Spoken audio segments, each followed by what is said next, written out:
Merci beaucoup. ñu fàttali rek mbooloo mi ne utilisation téléphone yi dañ ko interdire règlement intérieur article 63 surtout ñi filmer ak yooyu. ñu ngi jox kàddu gi honorable Papa Djibril Fall. Ibrahima Mbodj mën nga waajal.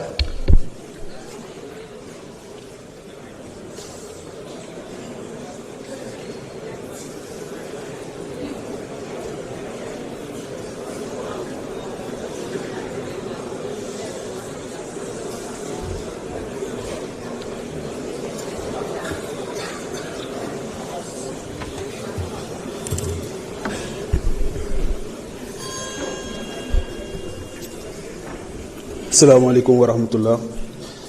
Monsieur le Premier ministre, les membres du gouvernement, chers collègues, askanu Sénégal maa ngi leen di nuyu bu baax di leen massawu coono di wax ne boo déggee le ministre des Finances, le ministre de l'économie ak le Premier ministre di wax da ngay constater déconnexion bi am maanaam ñàkk yëg gi ñu ñàkk yëg li nga xamante ni moom la askanu Sénégal di dund jamono yii. ñi nga xamante ni ñoo fi nekk di tàccu ak ñi nga xamante ni ñoo nekk ci direction yi ak ñi nekk ci xëy na PCA yeeg yëpp ba ci ñenn ñi toog sax nekk membre du gouvernement ndaw ñi dañ leen a wutal xëy ba pare te amuñu xëy te tey difficulté majeure bi ñu am mooy sénégalais yi attanatuñu dund gi nga xamante ni ñoo teg nañ leen ko. Le coût de la vie est excessivement cher. Le 10 novembre passé le Premier ministre dafa wax ne fan yu néew dinañ wàññi li nga xamante ni moom mooy ci wàllu électricité beeg yooyu énergie bi fan yu néew au gouvernement sérieux du waxe noonu moo tax ma bëgg ko laaj fan yu néew moom mooy lan ci gouvernement boo xamante ni qui travaille sérieusement la. beneen bi mooy ndaw ñi toujours lay ñëw monsieur le Premier ministre est-ce que tey mën nañu wax avec des chiffres à l'appui ne bi déguerpissement yi amee ñu jële ndaw ñi ci seen barabu liggéeyukaay ay ndaw yu am jom am fulla am ngor bañ a sàcc bañ a taal bañ a lakk toog seen barabu liggéeyukaay ñu ñëw déguerpir leen pour la première fois encore une fois dama koy waxaat ñu wax déguerpissement te kenn déggul ñu wax recasement ndaw ñoom nan lañ leen di def wala ndax dañ leen di dugalaat ci avion yi ñu dem witti fële ca Espagne wala nan lañ leen di def donc seetaan bi ñu leen seetaan c'est extraordinaire.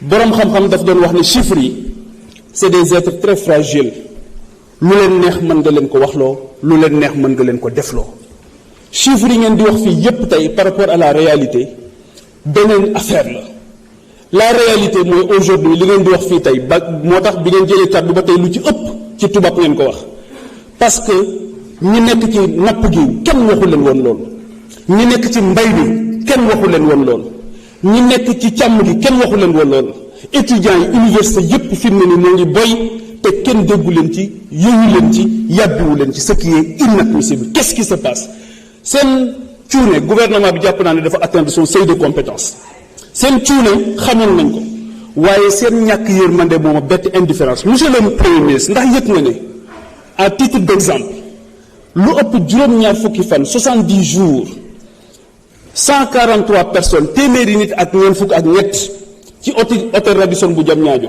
ñoo ngi tëdd ci óolu hôtel bi ñaari soxna yoo xamante ni loolu rek mooy seen moyen de lutte ndax turki yi teg nañ leen lu métti ñaari soxna ñàkk nañ ci seen ëmb kenn faatu na ci ba tey kenn déggul gouvernement bi yéen ci yàbb ci boo demee fële nga xamante ni moom mooy ndaw yi nga xamante ni ñoo nekkoon di liggéey ci base française militaire yi bi base yi demee ñoo dañ leen reverser ci administration am accompagnement bu ñu leen defal ñu seetaan leen noonu la amee tey jii dans tous les secteurs parapublic comme parapublic ay ñoo xamante ni ñàkk nañ seen liggéey waaw loolu ngeen ne da ngeen ciy sëgg seen bët du ngeen ci wax du ngeen ci yàbbi ñëw ñu defal leen dicté préparé ngeen di ñëw di laajte loo xamante ni liñ bëgg a dégg kuy aj ku aj du bëgg ku téen fi mu ne nii da ngeen aj bëggu leen ku téen dëkk bi yépp ay morceaux yu xonq la te bëggu leen koo gis ñun nag suñu responsabilité mooy dinañ ñëw wax leen ko.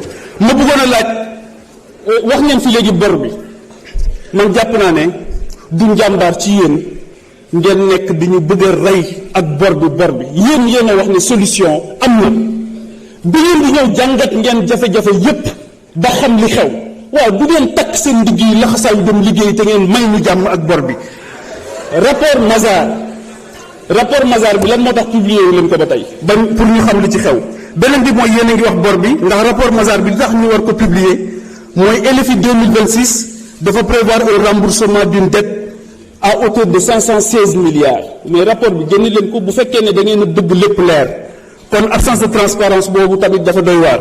Depuis juin 2024 aucune publication des bulletins statistiques trimestriels sur la dette loolu tamit lan moo ko waral kon dafa mel ni li nga xamante ni moom ngeen di digle wala ngeen koy tere da ngeen di def safaan bi donc man li may ñaan mooy ngeen yokku njàmbaar yokku cawarte bàyyi tuumaalante bi bàyyi yàq gor yi bàyyi yambar bi nga xamante ni gis naa ko ci yéen te liggéeyal askan bi. beneen bi mooy monsieur le premier ministre Bakel ak Touba dañ ne fii dañ ne yóbbu nañ fi 8 milliards fii ñu ne la yóbbu nañ fi 7 milliards 500 millions waaye ba tey ñoo ngi toog gisu ci dara kon yokku leen góorgóorlu.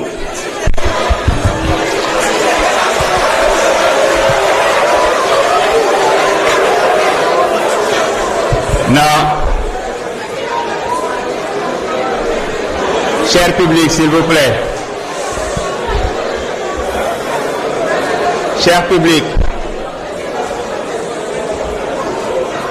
dama bëggoon rek rappeler à l'attention du public que conformément aux dispositions de l'article 63 du règlement intérieur, toute personne qui manifeste bruyamment son approbation ou sa désapprobation est sur le champ expulsée par les agents chargés du maintien de l'ordre. Il est interdit de mettre en service les téléphones portables. bëgguñu yegg foofu kon nañu muñalante rek ngir askan wi mën cee jariñu bu baax a baax. Ibrahima Mbodj mën nga ñëw jël kàddu. Serigne Cheikh Thioro Mbacké mën nga waajal.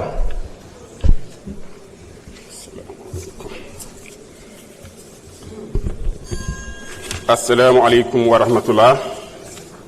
Merci monsieur le président. Gannaaw bi ñu sante yàlla julli ci yonente bi sallallahu alayhi wa sallam ñu ngi nuyu ñëpp di nuyu monsieur le premier ministre di nuyu les membres du gouvernement di nuyu chers collègues honorables députés. Monsieur le premier ministre, Sénégal amul sa fay te aussi dañ la war a delloo njukkal parce que tout simplement yow la ñu radié dans la fonction publique. Pourquoi? Parce que da nga wax ni Sénégal fi mu jëm baaxul. Sénégalais yi ñëw indi la Assemblée nationale en 2017 nga ñëw défier hémicycle bi fi newoon avec le ministre des finances et tout wax leen Sénégal fi mu jëm économiquement baaxul tey sénégalais yi àtte indi la ci réew mi yaag sa frère Bassirou Diomaye Diakhar Faye ngeen def ay càmbar ci côté économie bi ñu ñëw fekk économie bi ñu fekk que 4e sous-sol comme ni nga ko waxee te muy dëgg bu wér donc yaakaar naa ay audit international firndeel loolu tey nga teg le plan de redressement économique pour soqali Sénégal kon wax dëgg yàlla monsieur le premier ministre amuñu sa fay te la jeunesse sénégalaise également amuñu sa fay nga ñëw également teg politique de souveraineté alimentaire woote le ministère de l'agriculture de la souveraineté alimentaire et de l'élevage pour ñu mën a moom suñu bopp ci wàllu mbay te loolu yàlla commencé na ko indi tey monsieur le premier ministre bu ñu waxee selon les chiffres rendus publics par le ministère de l'Agriculture, de la Souveraineté alimentaire et de l'Élevage pour cette campagne 2025, notre agriculture a enregistré des résultats historiques. La production nationale d'arachide dépasse 960 000 tonnes, tandis que la production rizicole a atteint 998 000 tonnes. Ces performances majeures sont la traduction concrète de vos efforts publics, de la stratégie de souveraineté alimentaire et de l'engagement de votre gouvernement en faveur des producteurs. Dans ce contexte de surproduction nationale fertile et prometteuse se pose avec acuité la question de la commercialisation, de l'écoulement et de valorisation de cette production pour garantir que ces résultats profite réellement aux producteurs, à l'État et au peuple sénégalais. Monsieur le Premier ministre, je voudrais poser 3 questions. Premièrement, quelles mesures immédiates votre gouvernement met-il en œuvre pour assurer l'écoulement sécurisé et rémunérateur de ces 960 000 tonnes d'arachide et de ces près de 998 000 tonnes de riz? Parce que, tout simplement, on sait que la Sonacos a une capacité d'achat de 250 000 tonnes. Et hormis ce qui sera utilisé au niveau des semences, donc il reste presque plus de la moitié de la production agricole qui risque d'être invendue. Quelles sont les mesures que vous prenez pour permettre aux producteurs de vendre leur production? Parce que, comment si nous disons, il y a des producteurs qui commencent à bazarder cette production. Donc, quelles sont les mesures que vous allez prendre par rapport à ça? Pour la riziculture également, on a vu dans la vallée près de 50 000 tonnes de riz qui est en souffrance. Deuxième question, comment garantissez-vous que cette production nationale sera valorisée localement en privilégiant la transformation, la consommation intérieure ou l'exportation dans de bonnes conditions plutôt qu'une perte ou un affaiblissement du revenu agricole? C'est la deuxième question. Troisièmement, enfin, dans un contexte de pression économique, de contraintes budgétaires, comment conciliez-vous ces ambitions de souveraineté alimentaire avec la stabilité des prix sur le marché national et la protection du pouvoir d'achat des consommateurs? Monsieur le Premier ministre, je pense que dans une souveraineté alimentaire, il y a une surproduction agricole. C'est un problème de commercialisation. Il va falloir interroger la régularisation des marchés pour que l'importation nous mène wagner. Kon lolu japp na ni yokkute la ci Sénégal. Kon monsieur le Premier ministre, la jeunesse sénégalaise reste engagée derrière vous et c'est pertinemment que inchallah l'avenir sera meilleur. Donc on vous remercie infiniment. Merci beaucoup. Jërëjëf. On bëggoon fàttali rek